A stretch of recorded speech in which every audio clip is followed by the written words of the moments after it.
Boa tarde, pessoal, tudo bem? Todo mundo já esperando o almoço, já pensando no prensado, no X. Eu também, fazer o quê, né? Mas a gente está aqui hoje, eu estou muito feliz de estar em mais um Fizzly. Já é o meu... Eu não vou falar o número de Fizzly, que senão eu vou ficar velho e vou ficar com vergonha. Deixa para lá. Né? Hoje a gente está aqui para falar sobre a Snap. A Snap, pessoal, ela é um dos projetos de hardware aberto / software livre que eu mais me orgulho em participar. Não que eu não me orgulhasse dos outros, como do GIMP, nos livros que eu escrevi, né, do Inkscape, do Blender, né, do FreeCAD. Né. Só que a Snap, eu tenho um carinho especial por ela, porque ela é a dita impressora de 3D para as massas, né, onde 88% das suas peças são impressas. Né. Ou seja, eu posso literalmente fabricar finalmente uma impressora 3D a partir de uma impressora 3D pré-existente. Né? Eu queria aproveitar, né, e deixar bem claro uma coisa, que eu não gosto de slides, e eu não vou usar porque eu acho desnecessário. Né? Quem quiser pegar as informações que eu vou passar é só anotar, não é nada muito complicado. Eu prefiro usar imagens pontuais, né, para abordar tópicos. Né? O primeiro deles chama-se personalização. O grande barato da Snap é que você pode criar objetos como esse aí, né? Ou seja, em várias cores, porque o frame da impressora ele é totalmente impresso, ou seja, o chassi também é impresso. O nome Snap ele é bacana porque você não tem parafusos unindo as partes do frame. Né? Ou seja, o barulho que você faz quando ele encaixa uma peça na outra é esse, snap. Daí o nome, Snap, ficou, é perfeito. Né? A Snap não é um projeto exatamente novo. Ele já tem, como coisa séria, pelo menos 2 anos de vida. Tá? O mais bacana da Snap, além de você poder personalizar o frame, é que você também pode fazer com que ela tenha o tamanho de área de impressão que você bem entender. Né? Afinal, está tudo no GitHub. Eu vou passar o link depois para vocês no final. Tá? Crachá rosa, meu Deus. Eu tinha que comentar. Enfim. Eu tinha que comentar. Pessoal, aproveitar para vocês apresentar outro colaborador do projeto Snap, que chegou agora aqui da Liga 3D Brasil, o Ayrton Cavalieri, com seu crachá rosa. Espetáculo de pessoa.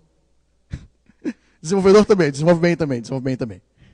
Mas enfim, o bacana da Snap é que ela é uma impressora considerada não de entrada, mas de baixo custo.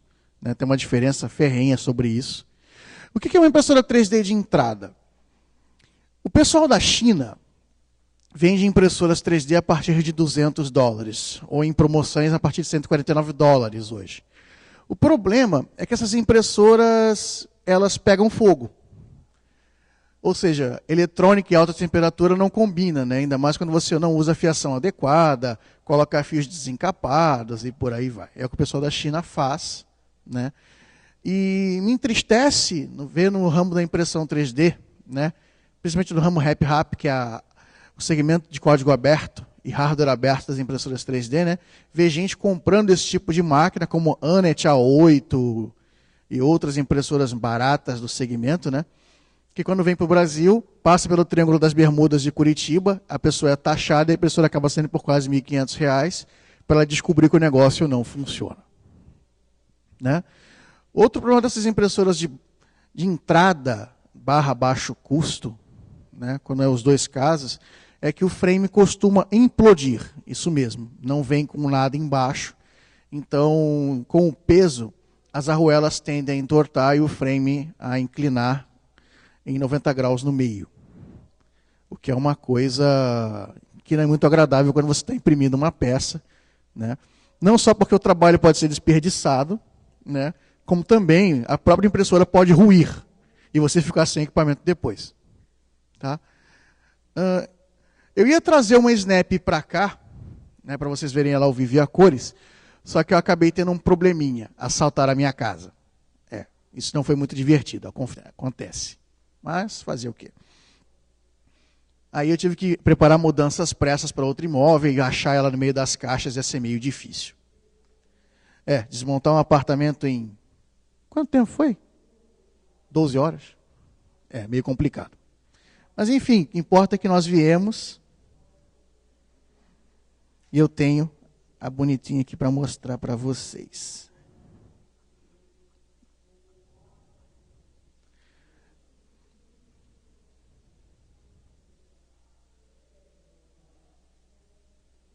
Depois eu vou mostrar para vocês outras impressoras de baixo custo que eu tenho aqui para mostrar também.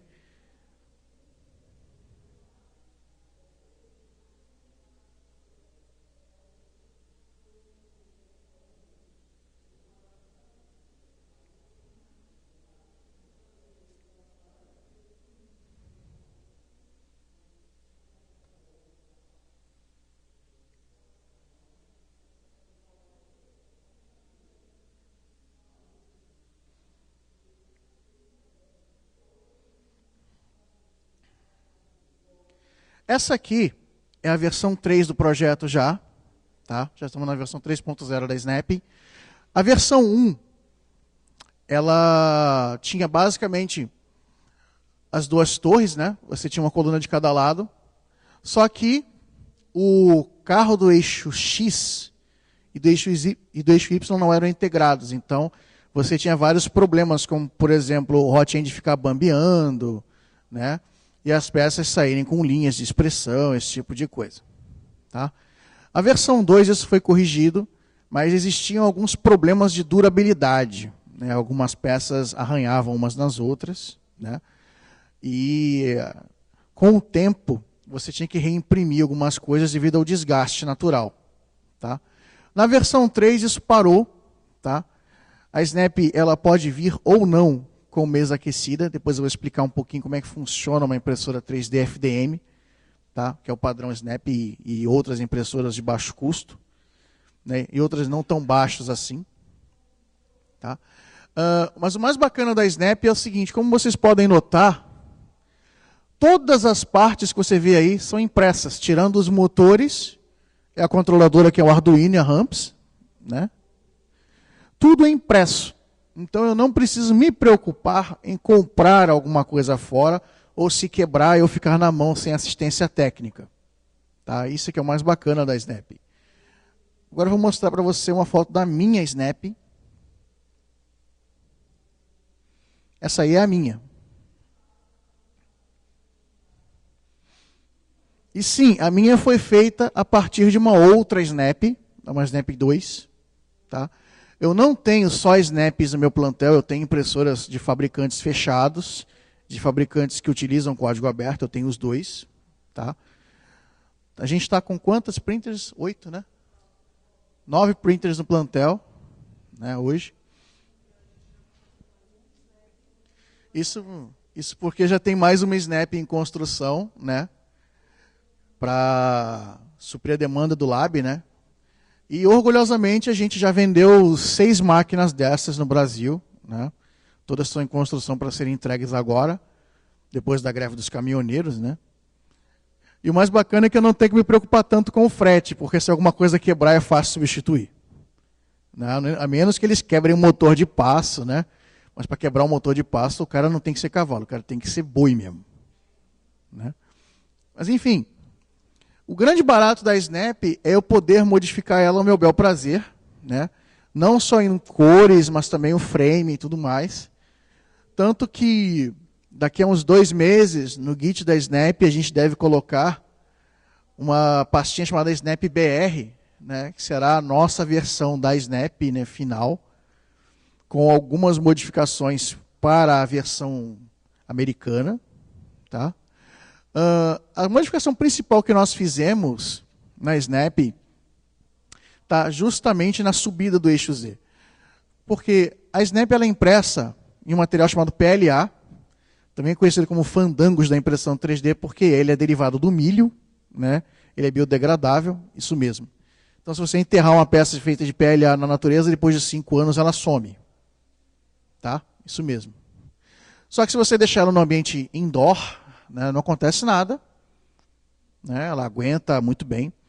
Tanto que o PLA, ele é um material que ele é utilizado na indústria para simulações e testes de prototipagem diversas. Na indústria, por exemplo, de alimentos, o PLA é usado como forma de bolo, de biscoito, aquele negócio que você faz a massa, põe o negocinho para ter o formato, né? E é um produto muito usado também em confeitarias hoje em dia para isso, tá? Ele também é usado como cortador como corta pizza, isso na indústria alimentícia, só que eu estou falando, tá? Tem uma outra indústria que faz muito uso do PLA. Deixa eu ver, já passou do meio-dia? Posso falar? Tá bom. Outra indústria que faz muito uso do PLA, por incrível que pareça, é a indústria adulta, digamos assim, né? Tá, sex shops e por aí vai. Ai, ai, ai. Isso é do pessoal que resolve imprimir brinquedos para essas pessoas que querem usar depois da meia-noite, mas aí já é outro assunto. Eu não vou entrar nisso, porque senão eu vou rachar de rir aqui e não vai ter mais palestra, né? O assunto é a Snap e não, por exemplo, o Cláudio Sampaio. Mas, enfim. Indo além, a Snap, para chegar nesse resultado, a gente imprimiu ela em outros materiais, como o ABS. O ABS é um plástico derivado do petróleo. Tá? Ele é usado principalmente na indústria automotiva. Tá? É do ABS que você faz para-choque de carro,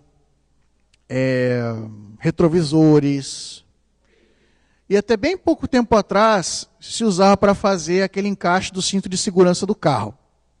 Tá? Até que um belo dia, eu não vou falar o nome da empresa, porque eu assinei um termo de confidencialidade, tá? Mas o nome do carro eu posso falar, um tal de Fiat Mobi. Né? Eles começaram a ter um problema que a revista Quatro Rodas detectou, que foi o seguinte: o botãozinho do do encaixe do cinto de segurança quebrava com facilidade depois que o carro passava de uma determinada quilometragem, cerca de 6 mil quilômetros rodados. Quebrava. Por quê? Ninguém sabe, talvez trepidação e tudo mais. Até que um parente meu comprou um negócio desse daí, né, o infeliz proprietário de um carro desse. O negócio quebrou e ele não podia andar sem cinto de segurança. Aí ele chegou na concessionária de um amigo nosso, que vendeu o carro para ele, e falou: pô, e agora eu vou fazer o quê?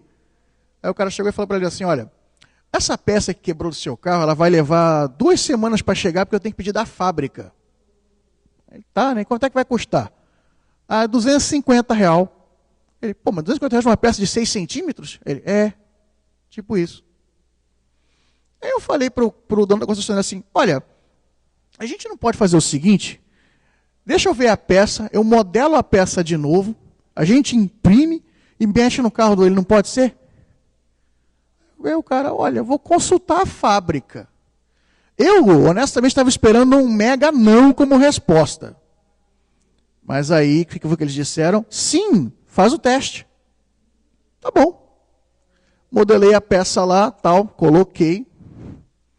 Só que em vez de imprimir no ABS, né, eu fiz um teste. Vou imprimir essa peça em PLA dessa vez. Por quê? O ABS, ele é um material mecanicamente mais elástico, então ele tem uma certa tendência a entortar, se você faz muita força ali. Tá? Eu fiz uma simulação no FreeCAD para ver como é que ele ia se sair em ABS, usando análise de elementos finitos, que aí você pode ver onde a peça sofre estresse, onde não sofre e tudo mais. Tá? O FreeCAD, além disso, na minha opinião, ele deixa as outras ferramentas CAD, mesmo proprietárias, no chinelo. Porque além de ser muito mais leve e consumir muito menos hardware, você pode fazer muito mais com menos. Tá? E você ainda consegue abrir, sim, arquivos proprietários no FreeCAD. Então, não tem problema nenhum, muito pelo contrário. Fora que o FreeCAD ele é paramétrico. Né? O que é modelagem paramétrica? Você pode, literalmente, aplicar um parâmetro e automaticamente as outras partes da peça seguirem aquele parâmetro novo que você aplicou. Né? Sem você ter que alterar a peça inteira sozinho na mão. Oi? O que é excelente. O Blender, agora, na próxima versão, a 2.80, ele está seguindo esse caminho. Quem quiser já ir testando A versão de teste já está muito boa, eu recomendo. Claro, eu não vou dizer para você botar isso em produção, até porque não está pronto.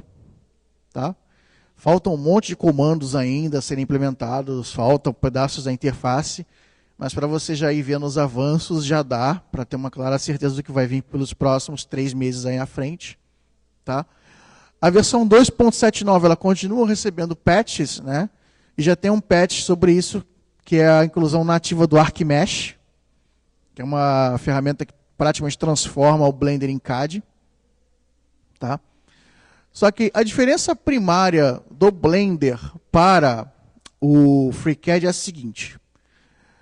O FreeCAD ele trata o arquivo 3D, né, como cálculo matemático mesmo. Né? Então, o arquivo na malha, quando ele é gerado, por exemplo, para imprimir um STL, ele é muito mais leve. E vem com muito menos problemas que você veria num arquivo vindo de um software de modelagem orgânica como o Blender. Né? Um exemplo disso é que o Blender ele trata como malha 3D mesmo. Então, é um rejunte de polígonos ali. Tá? Diferente do FreeCAD da vida. Os outros softwares proprietários, entre aspas, da categoria do Blender, que seria o Maya, seria o Rhino e por aí vai, né? O ZBrush, eles tratam da mesma forma que o Blender. A diferença é que o cálculo não é tão preciso. Então você vai ver um monte de faces duplicadas, um monte de polígonos extras que não deveriam estar ali, e o tamanho do arquivo vai subir, subir, subir, subir, subir. E isso quando você não tem problemas sérios na hora da impressão. A impressora 3D, como é que ela interpreta o recebimento dos arquivos? Você, depois que termina de modelar a tua peça, você vai para um software chamado fatiador. Hoje você tem excelentes fatiadores livres e bons fatiadores proprietários. E eles competem pau a pau entre si. A diferença é que o livre ele vai te custar no máximo contribuição de código. Tá? Ou se você quiser doar dinheiro, sim, você pode e deve. Tá? Casos como o Cura da Ultimaker, que é livre. E né, o Slicer, que é livre também, mas não é atrelado a nenhuma empresa.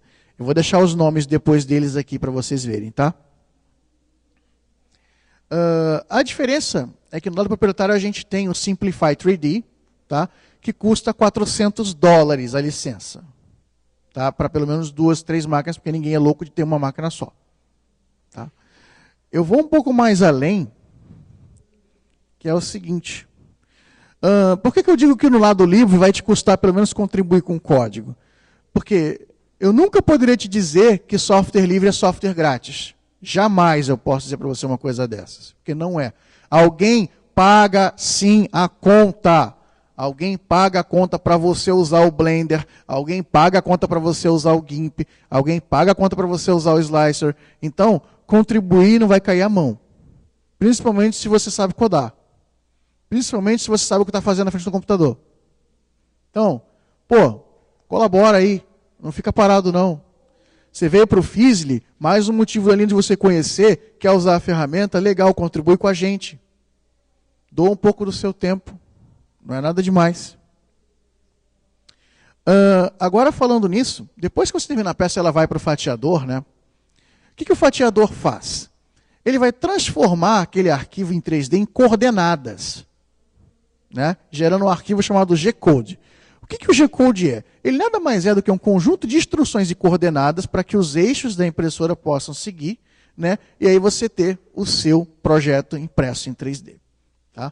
Se bem que imprimir é um termo comercial, que o certo seria fabricar. Tá? As impressoras FDM, elas trabalham com fabricação por depósito de material. O que é isso? Aqui a gente tem um exemplo até na própria Snap. Eu vou mostrar para vocês. Não sei se no projetor aí vai dar para ver, mas até dá para ver se você prestar bem atenção.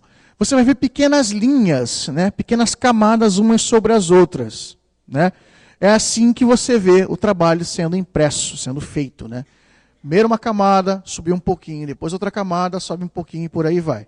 A altura média de camada de um trabalho, ela pode ir de 50 microns, ou 0,005 milímetro, até 0,4 milímetro, até um pouco mais, nas impressoras mais comuns. Tá? Nas Monsters, que é como se chamam as FDM de concreto, sim, é assim que a gente imprime casas, né, com impressoras que jogam concreto, cimento, ao invés de plástico. Né? Por exemplo, em Minas, a gente está esperando autorização para construir uma impressora para um hotel, isso mesmo, tem um hotel que está querendo construir uma dessas para fazer os apartamentos, né, dos quartos e tudo mais. Né? A gente está só esperando a autorização da prefeitura, lá da... É Matias Barbosa, né, o negócio, né?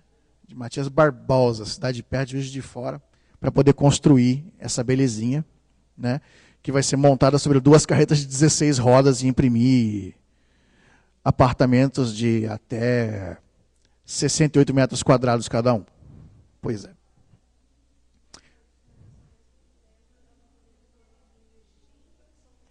é. Tem isso. Esse hotel que está querendo construir essa impressora, ele também está negociando adquirir impressoras 3D FDM, né, para fazer camisetas. Aí você pensa assim, o que impressão 3D tem a ver com camiseta? Bom, a gente também pode imprimir com filamento flexível, né? O que é o filamento flexível? Ele é feito de TPU, que é um material similar à borracha, né? Então eu posso imprimir o que eu bem entender. Eu poderia fazer um copo desse, como a gente fez vários no Latinaware, e as pessoas ficaram meio chateadas comigo por causa disso. Né? Só que eu não botava cerveja, eu botava água. Que pena. Né? Aí a pessoa ia pegar o copo dobrava. Né? E depois voltava à forma original. Né? O filamento flexível ele também é usado pela indústria automotiva para teste de pneus, esse tipo de coisa, formato principalmente. Tá? E, além disso, a gente também usa para fazer camisetas que eu posso imprimir na própria camiseta. Eu coloco ali a camiseta onde fica a mesa aquecida, né? Eu prendo ali a área onde vai ser estampada, porque o tecido ele resiste às primeiras camadas, tá? Até 250 graus. Dá para aguentar, então você pode colocar ali que não vai grudar e não vai soltar nunca mais. Tá? Aí você pergunta, posso lavar a camiseta depois? Pode. Você só vai ter que respeitar o que está dizendo a etiqueta da camisa em relação ao tecido, né? Porque se você não vê aquela etiquetinha que está atrás, né? Você vai enfiar o ferro de passar roupa bem na estampa, e vai ferrar com a estampa, né? Porque o ferro vai derreter o TPU, né? Ou vai queimar o próprio tecido da camiseta. Né? Se você, por exemplo, lavar uma camiseta preta junto com as camisetas brancas, né? O que vai acontecer? Né? Não faça isso. Eu descobri da pior maneira o que acontece. Mas, enfim. Ainda sobre a Snap, voltando um pouquinho nela, acho que agora dá para ver até as linhas um pouco melhor. Deixa eu ver se o projetor ajuda.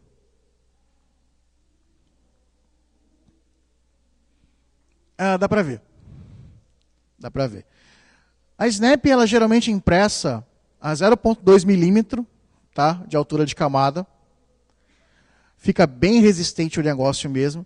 Só que a altura de camada não determina a qualidade do projeto, só a estética, tá? O que vai determinar a resistência é a espessura, tá, das paredes do projeto, tá, e o preenchimento interno, tá, das peças. A espessura mínima para uma Snap é de pelo menos 1 milímetro, tá, para você obter paredes fortes que não vão se quebrar nos encaixes, nem com o tempo com uma queda, alguma coisa. Por exemplo, essa parte aqui da Snap, ela não é oca, assim como todas as partes com cavidades internas, não são ocas, são preenchidas sim. Tá? O preenchimento mínimo da Snap é 25%. Ou seja, eu não preciso ter uma peça totalmente maciça para obter resistência máxima. Tá? Geralmente uma peça impressa em 3D, ela vai de 5% até 25% de preenchimento, para você obter resistência, uma boa resistência, sem ter que se preocupar com quedas e por aí vai, ou até mesmo estresse de material. Tá? Isso porque o próprio ABS, que é aquele plástico derivado do petróleo que nós falamos, né, ele tem uma certa resistência mecânica mais elástica que o PLA, por exemplo, mas o legal dele é que ele resiste mais do que concreto armado. E o PLA, ele é duro, ele não tem elasticidade nenhuma. Então, se ele não aguentar um impacto, ele vai se esfacelar em 1000 pedaços. O ABS não. O ABS ele só vai entortar. Tá? Mas quando eu preciso só de dureza mesmo, eu vou de PLA. Tá? Indo além, quando a gente estava falando do G-Code, né? O G-Code, eu tenho alguns aqui para mostrar.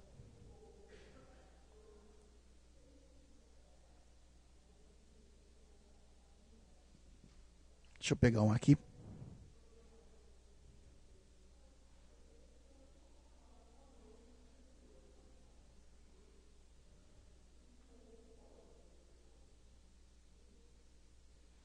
Isso aqui é um exemplo clássico de G-Code, tá?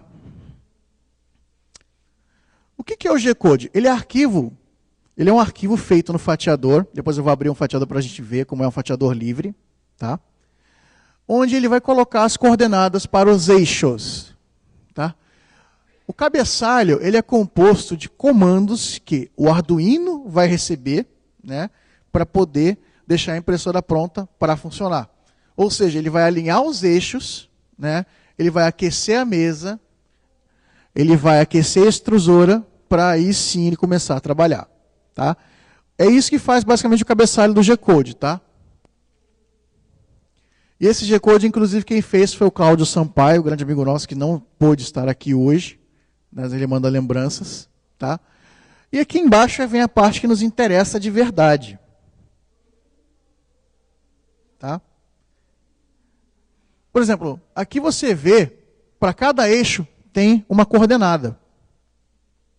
E a impressora ela vai seguir essas coordenadas para que cada camada possa ser impressa do jeito correto, e aí sim você obter o seu projeto em 3D fabricado. Tá? É assim que funciona. Tá? No final do arquivo G-Code, você tem o end G-Code que diz o que a impressora deve fazer. Ou seja, ele vai empurrar a mesa da impressora para frente, né, para você poder tirar a tua peça depois de impressa, né, desligar, né, a mesa aquecida e desligar a extrusora para que você obtenha aí, né, o seu arquivo impresso sem machucar ninguém, sem machucar a sua impressora, principalmente. Tá? Vamos dar uma olhadinha num fatiador livre. Cura.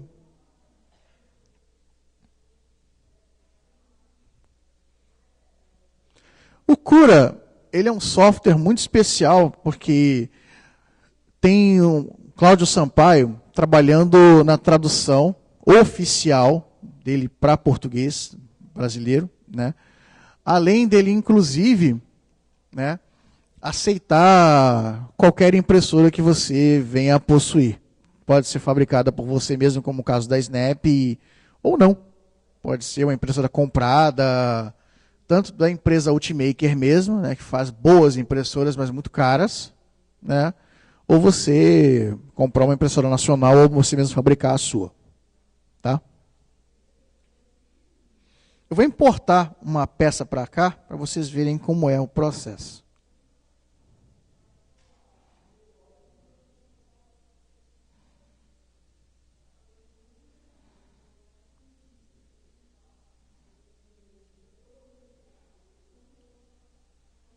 Muito bem. Aqui eu tenho um vasinho, tá? Bem singelo. Essa é a forma 3D básica dele. A função do slicer é permitir que o arquivo se torne viável. Tá? As partes vermelhas significam as partes que estão mais sujeitas à gravidade, ou overhang. Né? O que está em vermelho no chão, né, que é a base da peça, está vibrante, porque aquilo está no chão da impressora, então não vai ter problema nenhum. Vai imprimir direto na mesa, é o que a gente deseja que aconteça mesmo, né? Já os outros pontilhados vermelhos, o software ele está me alertando de que são partes que vão sofrer esse efeito chamado overhang, né? Ou seja, a lei da gravidade, vão estar mais propensos a ir para o chão. Só que nem sempre o software acerta. Né? O software não mente, porém, depois de um tempo com a vivência, você conhecendo o material que você tem na mão, né? O software não está lá para ver como é que se fabricou aquele PLA, por exemplo, como é que se fabricou aquele PETG, por exemplo, ou flexível. Né? Então, Se você sabe que o material resiste a certas coisas, você não precisa tomar ação nenhuma. Só mandar ele fatiar e partir para o abraço. Isso aqui ainda não está pronto para impressão. Visualização sólida, quer dizer como o arquivo veio ao mundo. Eu venho em Layer View. Né? Repara que não tem nada aqui ainda. Por quê? Eu tenho que mandar o software fazer o trabalho dele. Preparar. Eu espero um pouquinho. Como essa máquina está com 16 GB de RAM, não demora tanto assim. Mas uma peça complicada como essa, em uma máquina menos potente, demora um certo tempo para ser fatiada. Tá? Não é uma peça pequena. É uma peça de um tamanho considerável. Tem 20 centímetros de altura essa peça. E ela tem muito polígono. Aí, foi. Terminou. Legal. Aí agora ele processa a visualização das camadas. Prontinho. No caso aqui, ó, demorou um pouco mais porque o software fez o que ele quis. Ou seja, ele botou suporte à vontade. Né? Olha aqui, ó. Para que serve esse suporte? Para evitar justamente, né, que a peça seja impressa no ar. Só que como eu já conheço esse arquivo, eu já sei muito bem o que eu tenho que fazer ou não, o que eu vou fazer aqui? Ó? Eu venho aqui em suporte, né? Desmarco e mando ele fatiar de novo. Ele também vai dizer o quanto eu vou gastar de material para fazer, né, aquele arquivo. Bem aqui, ó. Ele vai me avisar o que eu tenho que fazer ou deixar de fazer. Tá? Antes de eu botar aqui o GitHub da Snap para vocês, vamos falar de custos. Quanto custa fazer uma Snap? Né? Uma impressora 3D totalmente replicável. Se você for fazer por conta própria, uma Snap, você vai gastar de material o seguinte, eu vou colocar por ordem de preço, porque vai ter aquela variação do Mercado Livre, /dólar, né, para você poder fazer na sua casa aí. Tá? Ah, essa aqui é a peça já fatiada, pronta para impressão. E aqui eu posso, literalmente, acompanhar como a minha impressora vai fazer esse trabalho. Ó.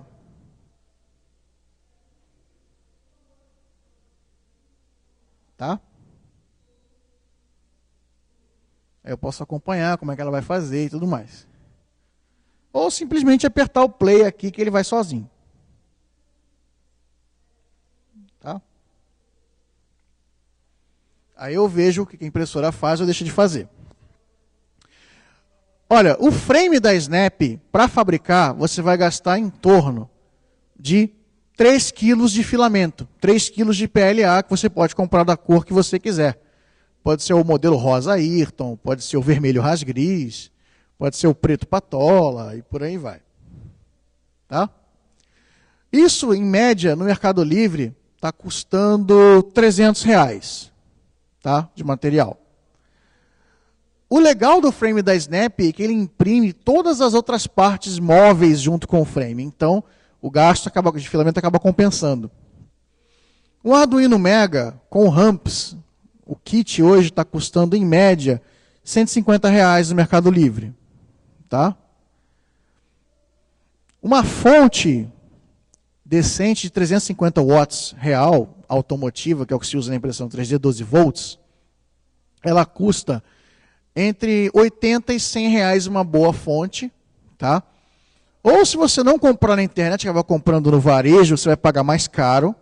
Tá? Mas geralmente fica em torno dos R$130 a R$170, dependendo da loja onde você compra. Tá? Então eu prefiro que você compre no Mercado Livre, que sai mais barato. Tá? Ou você espera chegar uma feira de impressão 3D ou Latinoware, que lá os preços caem bastante. Né? Só que o Latinoware, lembre-se que tem o custo da passagem até Foz do Iguaçu e o hotel. Tá? Tem que lembrar disso. Enfim. Além disso, um hot end, né, que é o bico da impressora, também tem que ser comprado, é claro. Um kit com já o cartucho aquecedor e o sensor, né, de temperatura, o termistor, sai entre R$60 e R$150, dependendo do modelo que você comprar. Tá? tem dois modelos primários, né, que eu indico. Você tem o semi-all-metal, né, que ele tem um tubo de PTFE interno. PTFE nada mais é do que Teflon, tá, gente? Ele permite a passagem de materiais a baixa temperatura até o bico da impressora, né, guiando esse material para ele ser impresso. Tá? Só que o PTFE ele tem uma certa durabilidade, então ele tem que ser trocado de tempos em tempos. Tá?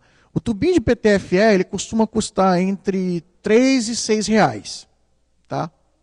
E o metro custa R$ 18. Só que para você usar um metro disso aí vai levar uma vida. Né? Você não vai nem mais ter impressora daquele modelo como se você comprar um metro desse negócio aí. Então, se você comprar, tipo, 3 ou 4 tubinhos já cortados, você tem operação para 2, 3 anos numa boa. Tá?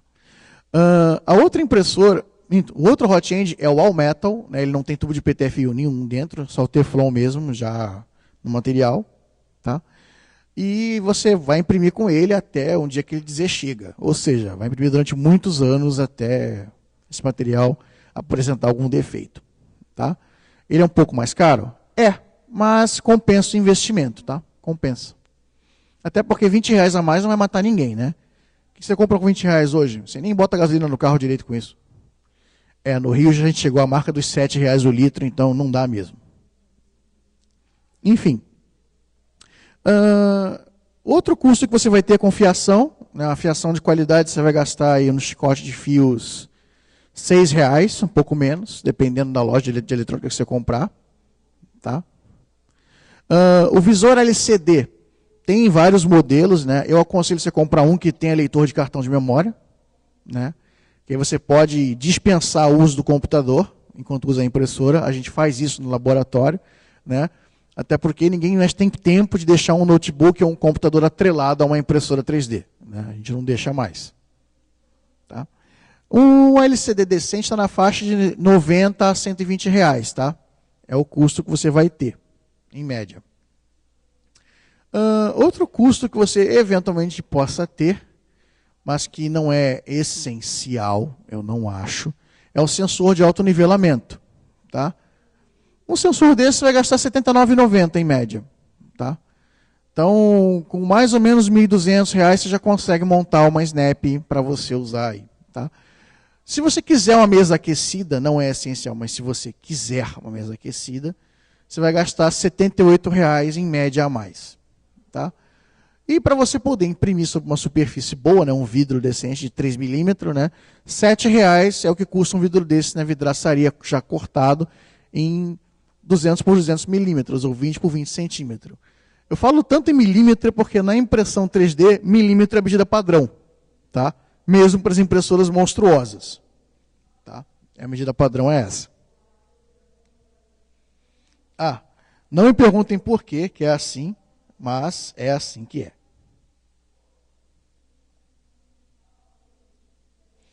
Agora sim, eu vou colocar o Git e vou abrir para perguntas. Vou só colocar ele aqui rapidinho. Tá? Ai.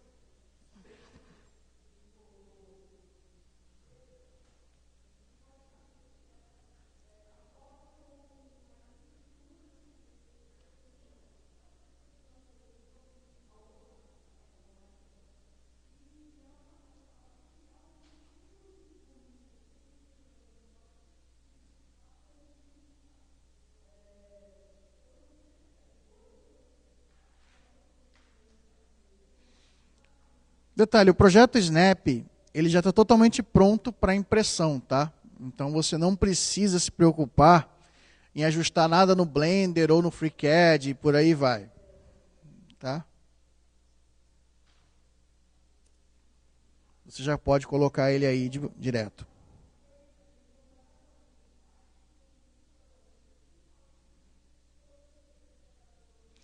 Para quem queria ver a Snap 2, a 2.0, né, a gente já está na 3, é essa aqui. Tá? Isso porque aqui você ainda tinha as barras roscadas impressas, né? Que hoje agora a gente já trocou para fuso, né? Que você pode ver aqui que é fuso e lá é a barra roscada, tá? E foi assim que se resolveu o problema de bambear o eixo Z e tudo mais, tá?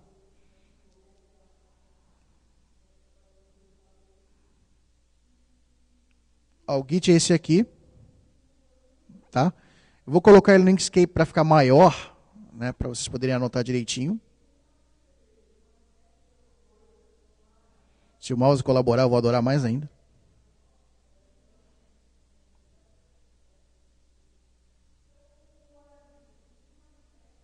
Beleza, peraí. Vamos lá.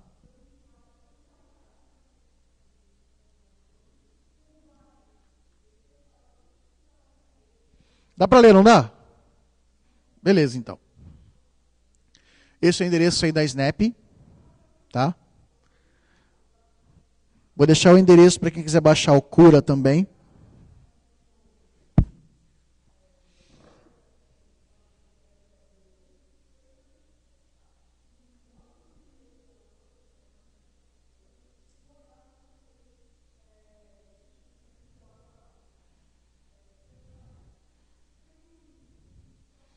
Beleza. Outra coisa, instruções de montagem. Sim, no GitHub você vai ter as instruções de montagem da Snap, tá? Tem lá as instruções. Se você quiser montar por conta própria uma, tá? Ou se você não quiser montar por conta própria, não quiser conhecer mais do projeto, eu vou deixar o meu e-mail também aqui, tá? E abrir para perguntas, assim que eu escrever o meu e-mail aqui para vocês.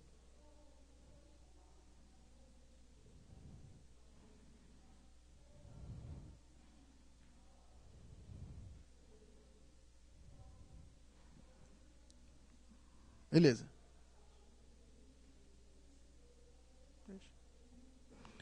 Bom, esses aqui são os meus contatos do Git e também o e-mail da Liga para quem quiser saber mais sobre consultoria e por aí vai.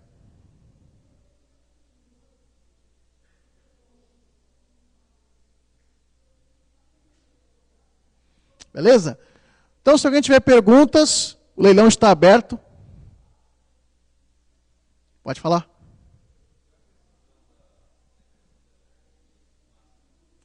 A Snap, ela chega na casa dos 50 microns, tá? 0.005 milímetro.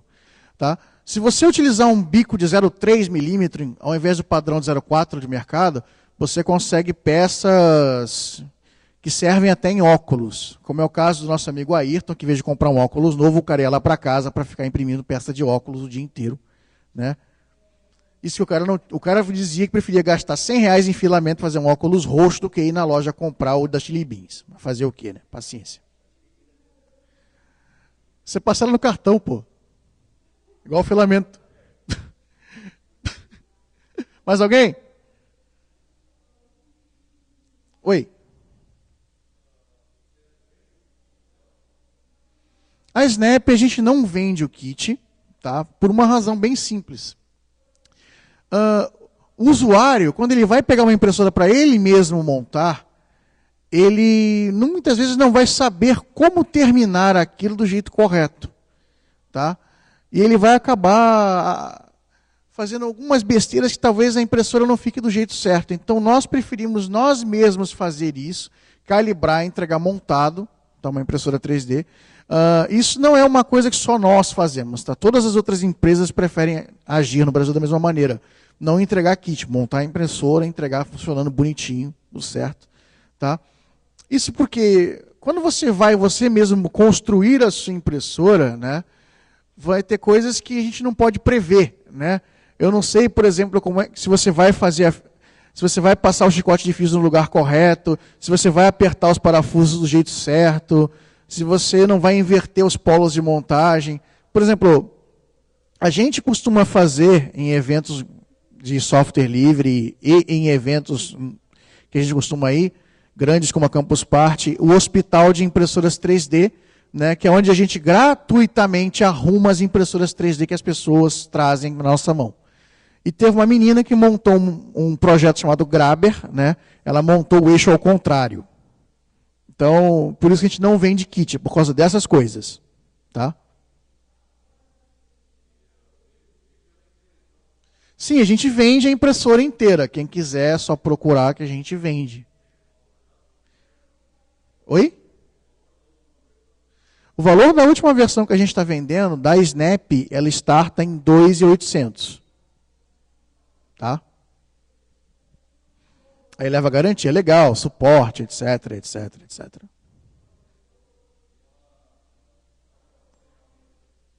A Snap, a área de impressão dela é 20 por 20 centímetros, tá? Padrão, tá bom? E a altura também, 20, 20, 20. Tá? Dá para fazer bastante coisa, tá?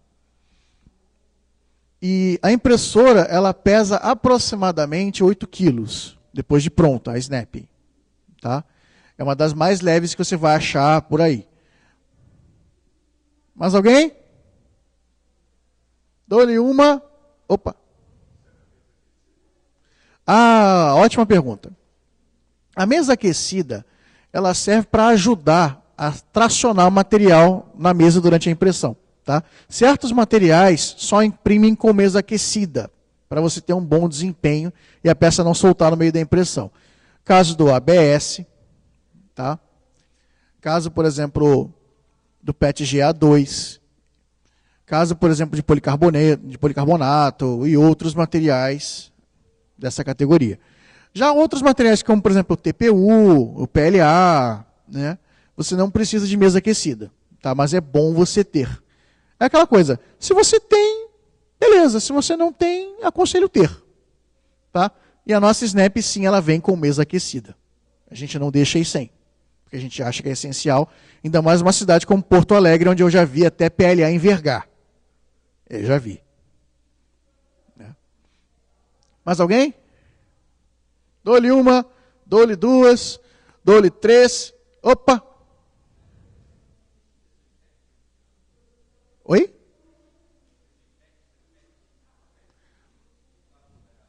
A gente usa. A gente usa. Só que no mercado ele tem um nome chamado, ele é chamado de PETG, né? É um material muito resistente, é um material muito bom de trabalhar, tá? E a melhor parte desse material é que as cores são muito mais vivas, né? Você consegue cores mais translúcidas, é um material muito legal, tá? Não é o mais barato, mas é muito legal. E sim, hoje em dia a gente tem filamento reciclado também, né? Fabricado pela própria Renault, através de uma empresa chamada Print Green, lá em São Paulo, que é muito legal. E eles patrocinam a gente também com material. Mais alguém, pessoal? Já estão mandando a gente encerrar. Ou fala. Então, a Snap, ela vai de 190 graus até 300, dependendo do material que você use e do hot end que se usa também. Olha, você pode deixar entre 19 até 40 graus, tá? Ou seja, uma casa, um apartamento normal, tudo mais. Se você quiser trabalhar num ambiente mais frio que esse, você até consegue, mas não utilizando materiais como o ABS, que é um material que é muito sujeito a choque térmico, tá? Tirando isso, até 15 graus dá. Mais alguém? Dou-lhe uma, dou-lhe duas. Pessoal, opa. Liga 3dbrasil.com.br/site, tá? Ou pode ser no e-mail também, no meu e-mail direto, que eu passo para a menina do financeiro. Ela está até aqui, inclusive, que é a moça ali, ó, a tia Marina ali. Pessoal, eu queria agradecer mais uma vez, mais um ano que a gente está aí no Fizzly, mais um ano vindo compartilhar conhecimento com vocês. Vai ter daqui a pouco uma oficina sobre impressoras 3D, onde eu vou ensinar a fatiar a peça, eu vou ensinar a modelar para impressão 3D, que não é a mesma modelagem que você faz para jogo, ou que você faz para personagem, por aí vai. E só tenho a agradecer a vocês que vieram mais uma vez prestigiar a gente. Obrigado, e a gente se vê, quem sabe, no ano que vem.